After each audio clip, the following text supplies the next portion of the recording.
Hey everybody, welcome back to the Burn Bootcamp podcast. I am Devan Kline, also known as DK.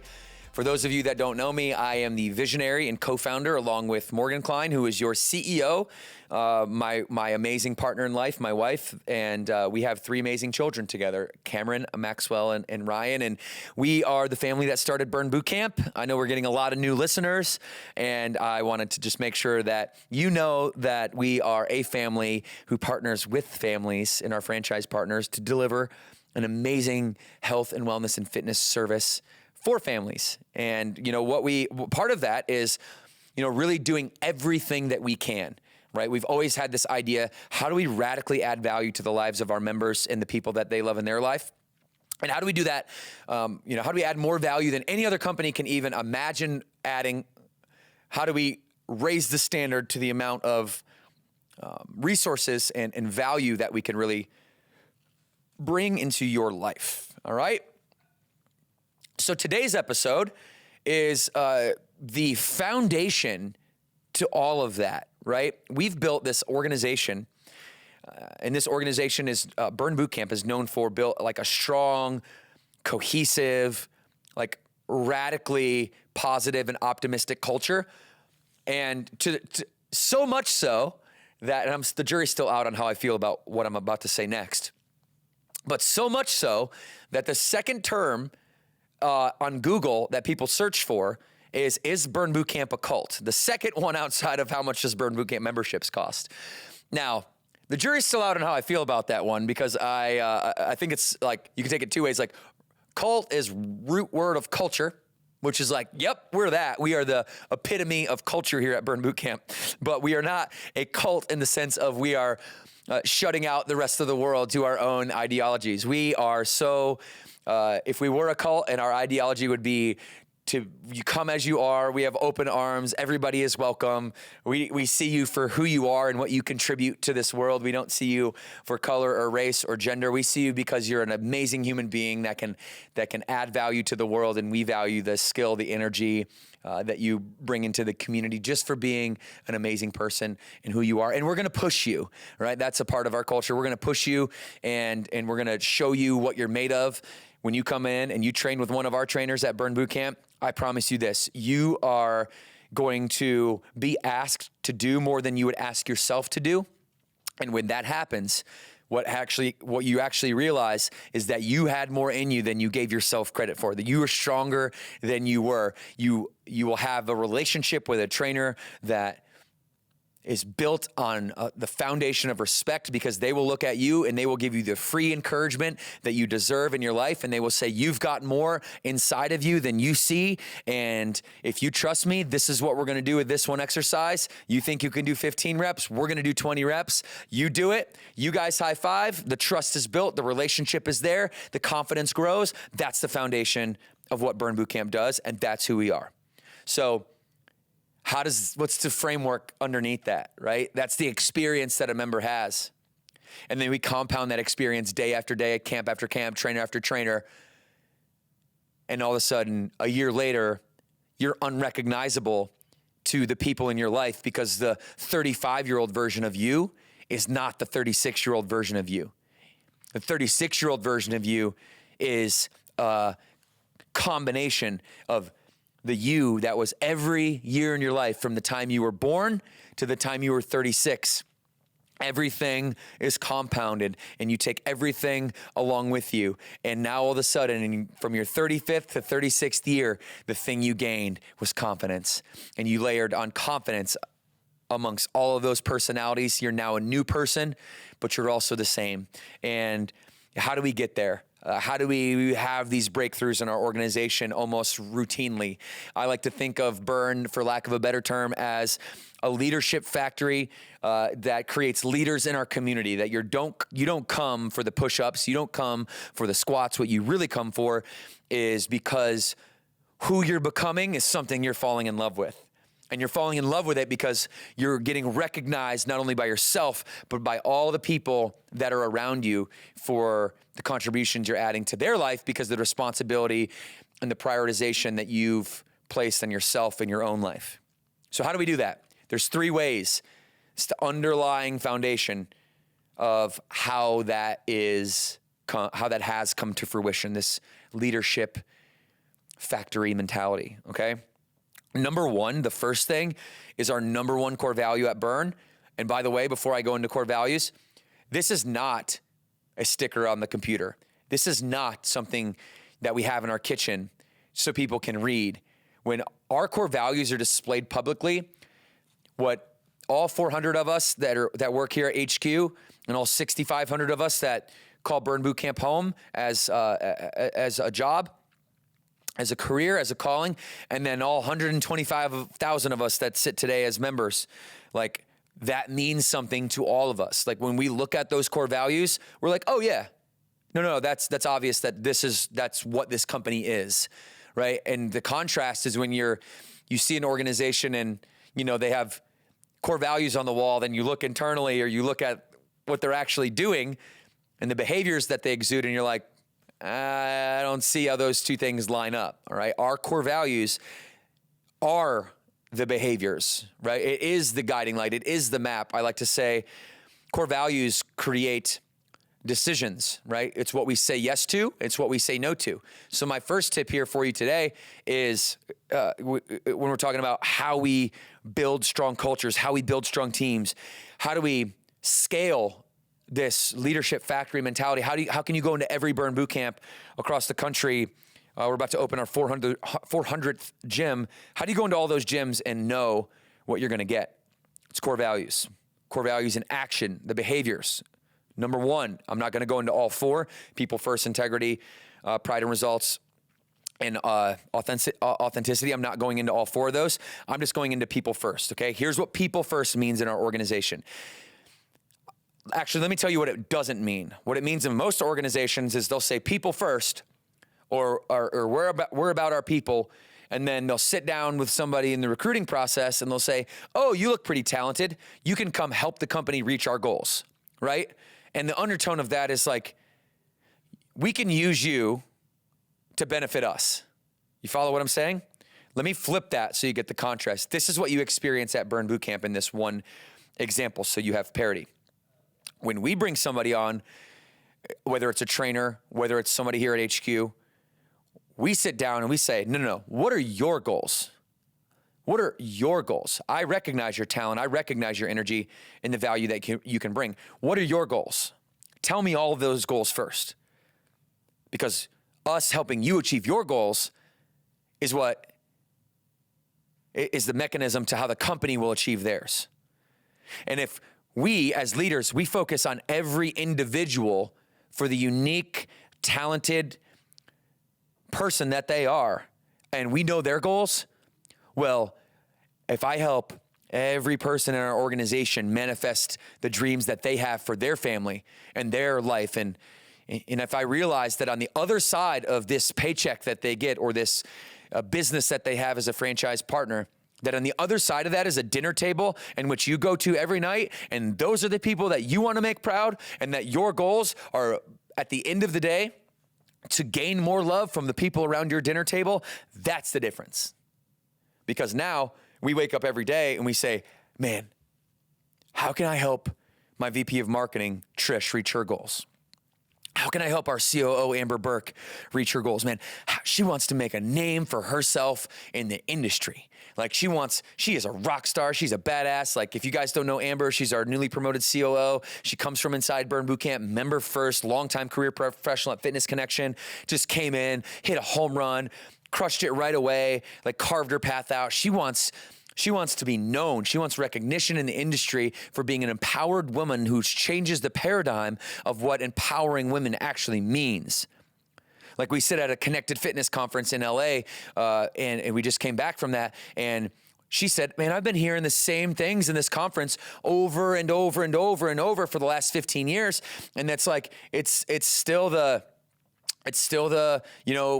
equality, the women's equality conversation. It's like, man, if we keep talking about it, aren't we past that? When are we going to stop comparing women to men? And when are we start comparing women to women? And when are we going to start talking about, not how to show up and how to, be a woman amongst men, but when are we going to start showing up and saying, hey, here's how you go be a woman and lead a company and do so from a level in which your goal is to attempt to shift the paradigm, meaning to get people to think a different way collectively, because we all keep thinking the same way. That's Burn Bootcamp's mission. That's what she wants to be known for. I know that's her goal. If I said, hey, Amber, our goal is to go to 10,000 locations worldwide in the next 10 years. She'd be like, okay, great. Motivated by that for sure. But her goal that's inside my goal is really what's going to drive the company to get to where we want to go. Do you guys follow what I'm saying? That's what people first is. Every time I talk to Amber, it's like the paradigm is shifting. I can feel it shifting, and you're doing it. You're right there. I saw it. Do you see this article?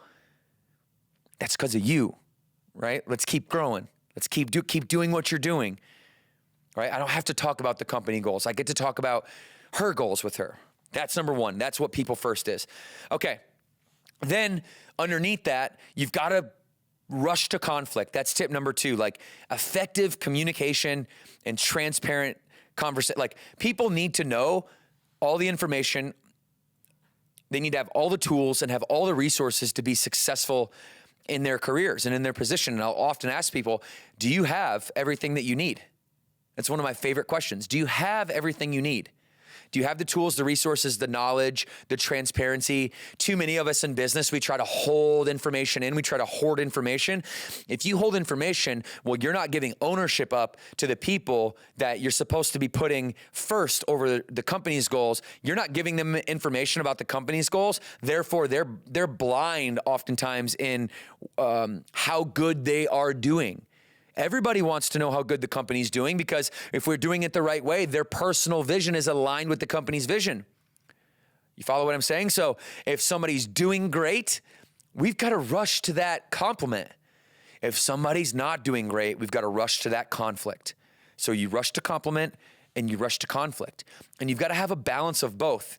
Think about for every time that you rush to a compliment, right? You got to do that 10 times. For every one time that you rush to a conflict. But you cannot let a single minute go by without seeing an opportunity that you could mentor somebody or make a suggestion or make an observation to somebody on something they might be doing better. By the way, this is where it comes together to reach the personal goals that they told us they had in the first place. Hey, Amber, maybe that meeting we had right there, was there a different outcome there? Because, maybe that's not going to be, what we... do you think that's what we envisioned when we talk about shifting the paradigm, that interaction right there? Now that I'm just making stuff up, but if there's an interaction that I don't like, that's in alignment with what Amber's doing on her day-to-day, that's in alignment with her vision to shift the paradigm for women's empowerment, I've got to tell her right away, right? I've got to tell her right away, because she needs to know where her gaps are from where she is to where she needs to be. And when I see something great, I've got to rush to compliment. So give your people all the things that they need. Don't hold information back, right? And when you see something great, acknowledge it. And when you see opportunity to mentor, rush to conflict. And number three is really recognition and empowerment, okay? And I would say that for me, when it comes to recognition and empowerment, the one really important thing is to know that every individual, as a leader in your family that you're responsible for, as a leader on the PTA that you're responsible for, and a leader in your division, on a project in your division, a leader in your church, a leader of your business, an entrepreneur, you guys can probably get a little bit of my vibes from this, how I run our culture from this conversation, but it's about knowing the intricacies, the idiosyncrasies of individuals' personalities, right? Or the things, the quirkiness that makes them who they are. For example, somebody likes to be recognized only in person and only in private. Other people like to be recognized in the wide open, in the largest public eye that you could possibly recognize them in. Both people want the recognition because that's our human desire. There's a universal human need for recognition and admiration. Now, to what extent is where the level of your leadership skills actually come in? Is it a private thing, one-on-one thing? Do they really need to have a hug? And do they really need to hear, hey, you're just doing a great job in their ear? And will that give them the chills? And will that store the energy in their body they need to go repeat those actions that got them that admiration? Or do they need a social media shout out from the top? They want everybody to know what they're doing. Listen, for me, it depends on the person. For me, I get so much admiration and I have so much desire to get that kind of hug and that whisper in my ear from Morgan, from my wife, my CEO, my partner in crime. Like, cause she knows I don't need for her to shout me out at the top of a mountain in order to feel recognized by her. But, if you're talking about maybe some award that we just got, or like we've run on the franchise times, top franchises in the world for 5 or 6 years running now. Entrepreneur, Inc. magazine, multiple times running. Like, we're winning these awards. I want Franchise Times to shout out Burn Bootcamp 6-time franchise time, top franchise in the world. That's what I want them to do. I want them to shout it out. So it's contextual and it really depends. And I think it wraps back into number one was people first. Here's a tool for this. We call it Culture Index. That's a personality profiling tool that I use. You can use Enneagram, that's free. You can use Myers-Briggs. There's a bunch of different personality tests. Here's the common denominator. When I'm actually building a culture and building a team, I create the seat first. Okay, so we actually say, okay, what does the business need? Here's the seat. And then we create the roles and the responsibilities of that seat. So there's not even a title or a name on the org chart yet. And then we layer a personality profile over the top that would be ideal for that seat. For example, if it's a sales position, in Culture Index, you need a daredevil, you need a rainmaker, you need a persuader, you need somebody that's out there, just a high socially oriented, can talk to anybody, can sell snow to a snowman type thing, okay? If you are building a director of operations, somebody to manage the salespeople's activity, well, then you need somebody who is a traditionalist. You need somebody who is maybe more detail-oriented, has a higher level of patience.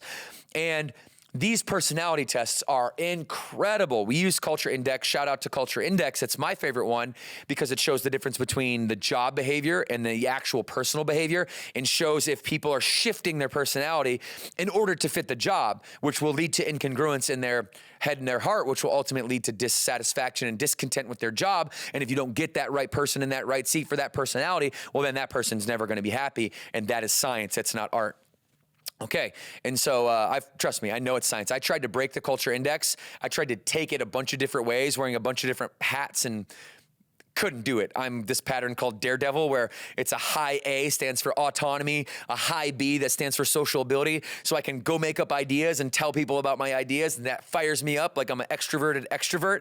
But then patience and detail are on the very far left side, right? Like, I have zero orientation to detail, zero orientation to patience. As any of you who know me will know, that I am an up and out, big picture thinker type person that is an extrovert that that relies on Morgan, who is more of, she's not a visionary, she's just less of a visionary, but way higher detail oriented, way higher patience.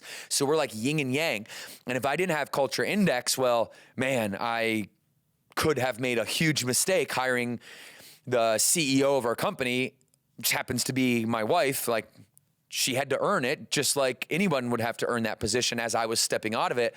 And so the Culture Index was the tool that we used to make sure that this was a sound decision scientifically for our family, first and foremost, as any person that would be considering a CEO job would want to make sure that the position, first and foremost, can be in alignment with their family vision and their family goals. Back to people first, right? So you can see how all three of these tips here are interconnected. But know your personalities, right? Know your personalities and know how to give them recognition, where they like recognition, where they love empowerment. And I'm really good at this, and I'll toot my own horn here. And I try to coach and mentor some of our other executives on how to be good at this. But it's like, this is an everyday occurrence. Right? This is a built-in time slot, going back to all of my time management podcasts that you guys may or may not have heard before. I have 15-minute increments in my day, and I have built in 15-minute increments where, as you guys know, I don't multitask. I go right out to the office and I pick 2 people at most in 15 minutes, and I have a deep, people-first, vision-oriented conversation. What's working? What's not working? What's your vision? How are you feeling? Are you having fun? What ideas do you have? And I spend 15 minutes really diving in with people throughout the day as best as I possibly can when I'm here. And so between those 3 things, y'all, that's the foundation of the community. And then, as we talked about at the top of the podcast, the outcome, right, is the leadership factory. The outcome is the confidence that we are creating and compounding inside of our members to be able to take on more responsibility. Because when we take on more responsibility, there's a personality, the character shift, the next level to your character that you have to take on in order to hold that responsibility and do it all well. All right. So if you're overwhelmed in your life with all the responsibility you have, this podcast is for you, just to take inventory. How are you showing up as a leader in your life? Who are you as a leader in your life? Who are you? Do you have the leadership skills yet? It's okay to be a follower for some period of time. It's okay to be a follower for some period of time, but I really want to push you guys toward the leadership lens. And I just want you to know that leadership is a choice. It's not a title. Nobody gives you permission to be a leader. It's just something that you acquire, and it's something you just start doing when you feel ready. I'm learning Spanish right now, not to change topics too quickly before the end here, but I'm learning Spanish right now, and I am a follower in that regard. In every other regard in my life, I'm a leader, and people look up to me as a leader because I've learned all of those things. I've followed other people. I've emulated what works and what doesn't work for other people. But in the world of Spanish and speaking Español, mi Español muy poquito, así, no muy bien. That's about it that I have right now. So if I try to go in and be a leader and teach a Spanish class, I'm not going to be very good at it right now. So I've got to sit back and I've got to learn and I've got to listen and I've got to follow somebody else for a period of time. So even when you are a leader in most things and you're regarded as a leader in your life, you're still going to have things that you're trying to learn, that you're trying to compound. I believe that even being a leader of your own life, right, it starts there. And once you're a leader of your own life, then you can start leading others in theirs. Makes sense? Say yes. All right, you guys. And for those of you that have no idea what that was, we do that in all the gyms. Makes sense? Say yes. 2 claps on 2. It's the Burn thing. You'll get it if you're just tuning in. Whether you're a Burn member or you've been following us on social media, you're a viewer, a listener, a reader of Stop Starting Over, my first book, or you've already pre-ordered on Amazon Burn, a 5-step strategy to inner and outer strength. If you've purchased that book in advance already on Amazon via pre-order, thank you. We know you're a raving fan if you've done that. And that comes out in June, so look out for it, y'all. Leave a review for us here in the meantime. And if you have any constructive feedback, if you'd like for us to bring on a guest, we're going to start doing a lot more guest interviews over the next year. Caitlin, Tony, Leslie, our team behind the podcast, they're really just reaching out to every health and fitness professional that we can get our hands on, health and fitness executive, trainers, yoga instructors, influencers. We want to create the masterclass of health and fitness for you to take this journey outside of the 4 walls of your membership, or if you're Burn on Demand, to give you more value than any other business can bring you. And so thank you for joining me. As always, I speak from the heart, and I got a few pointers here on my show notes, but thank you for letting me speak from the heart and just show up authentically as myself. Love you guys. 2 claps on 2. 1, 2.